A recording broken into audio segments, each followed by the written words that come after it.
Hey everyone, ready for a deep dive? We're diving into a fascinating situation today.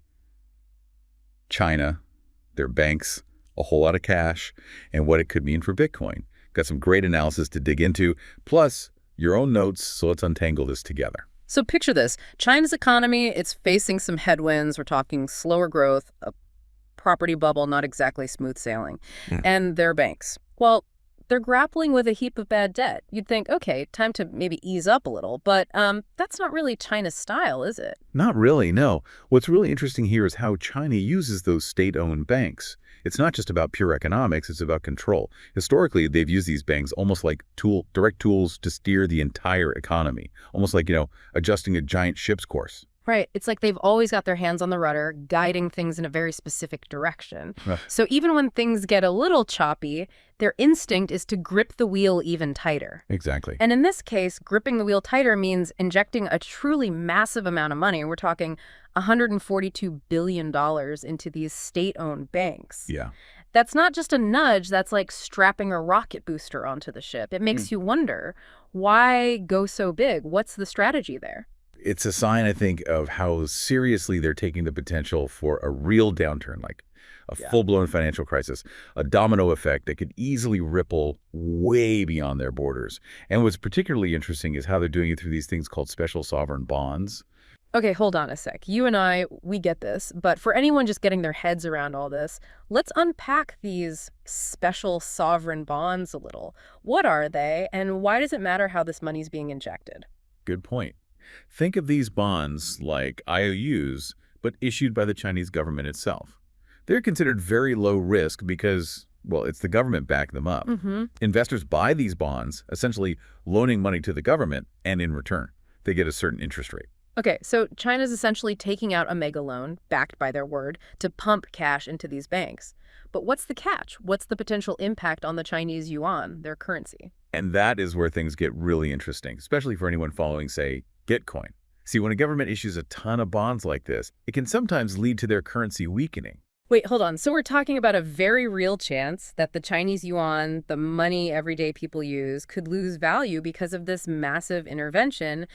And that, folks, that's like firing the starting pistol in a whole other race, the race to find a safe place for your money when you're worried about your currency taking a dive. And that, dear listener, is where Bitcoin enters the scene. Exactly. When traditional economies start to wobble, people naturally look for a safe haven for their wealth, something that isn't reliant on governments or those traditional banks. And that's a big part of why Bitcoin, with its decentralized, borderless nature, starts to look really appealing. Okay, so we've laid out some groundwork here. China, banks, a huge pile of cash being moved around, and the potential for their currency to take a hit. And in the background of all this Bitcoin, this digital maverick playing by its own rules. Now, I bet some of you are thinking, hold on, doesn't China have a kind of, I don't know, love-hate thing with Bitcoin? And you're right, they've tried to control it before, limit its use, but people always seem to find a way around it. It's a really interesting situation, isn't it? The Chinese government wants control over its financial system, which makes sense, and Bitcoin. Well, Bitcoin just is about not having that central control. It's like, what do they say, like trying to fit a square peg in a round hole. Something's got to give. Exactly. So knowing how China's reacted to crypto before and considering this whole economic tightrope walk they've got going on, what if, or maybe, when people start looking for ways to protect their money outside of the yuan, could this be another Bitcoin showdown brewing in China? It's definitely on the table, yeah. Think about it. You're in China, you're worried about your savings, you're going to look for other options, right? And Bitcoin, as wild as it can be, has been surprisingly resilient.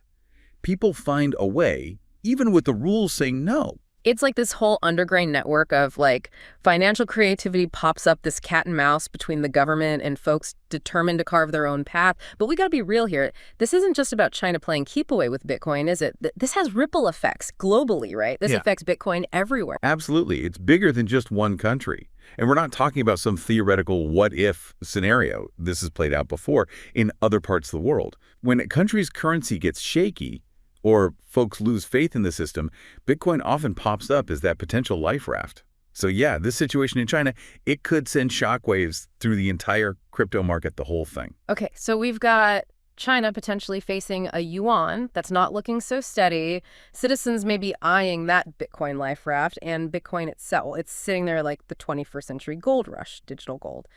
But, and I know you know what's coming. Always a but, right? Exactly. Just because more people are interested doesn't magically erase Bitcoin's, shall we say, energetic personality. It's still a roller coaster, huge upswings, and then, whoa, sudden drops. 100%. You got to remember, Bitcoin is driven by so many things, all pushing and pulling, supply and demand, regulations, global events, you name it. So trying to predict exactly how it'll react to any one thing, even something as big as what's happening in China, well, it's like trying to predict the weather a year out. You just can't know for sure. So where does that leave you, our listener, trying to make sense of it all? It's a lot to process. It really is. We've got China's economic situation, Bitcoin's wild ride, and everyone trying to figure out what happens next. It's easy to get lost in it all, but that's what we're here for, right? Right. Try and connect the dots. So let's say you're looking at all this and you're thinking like an investor. There are a few key things to watch. Okay, so give it to me straight. What should we be paying attention to in the coming months? Well, first up, watch what China does. Will they tighten their grip on capital outflow? Basically, try and make it tougher for people to move money out of the country. Because if they do, that could throw a wrench into that whole Bitcoin is a safe haven idea. I mean, people got to be able to actually get to their money for that to work. Right, it's like offering someone a lifeboat but then chaining it to the dock. Not super helpful. Okay, so China's next move, specifically how they control the flow of money in and out. Got it? What else? Next, global market sentiment. It's kind of like this. If the world looks at China pumping all that cash into their banks and sees it as a sign of something bigger, something shaky, investors everywhere, they get nervous. And when investors get nervous, they tend to back away from risk, right? And Bitcoin. Yeah. Well, Bitcoin's definitely still viewed as a risk by a lot of folks. Makes sense. It's all connected. One shaky thing can make everything feel less certain. For sure. Okay, so we're watching China, we're watching the global market mood. Anything else? One more thing, Bitcoin mining. Remember how we were talking about China and crypto? Well, here's a thought. What if, and this is interesting, what if China's economy actually does stabilize? Even if it's because of this government intervention, could that actually be a good thing for Bitcoin mining? Okay, now that's a twist. We've been so focused on how this could impact Bitcoin's value that we kind of forgot about the whole mining side of things. Break that down for me. How could a stronger Chinese economy be good for people mining Bitcoin? Remember how energy-intensive Bitcoin mining is? All that computing power. It takes a ton of electricity to make it happen. So if China's economy starts chugging along, that usually means they're producing more energy, right? And more energy available, even with crackdowns, means more opportunity for Bitcoin mining. Wow. So it's like this weird paradox. China tries to steady its economy, maybe pushing some people towards Bitcoin, but then that stronger economy could actually lead to more Bitcoin mining within their borders. It's a tangled web for sure. Well, no one can predict the future with 100% certainty, but after this deep dive, you're loaded up with insights. China, Bitcoin, all those moving pieces, you've got the knowledge now to see how it all fits together. And because no deep dive is complete without a little something to ponder, here's a thought. Knowing how China has handled both its economy and crypto in the past, do you think this cash injection ultimately helps or hurts Bitcoin in the long run? Let us know in the comments. We love hearing from you. And that's a wrap on this deep dive. Don't forget to subscribe and hit that notification bell so you don't miss out on future episodes. Until next time, keep exploring, keep asking questions, and we'll see you in the next deep dive.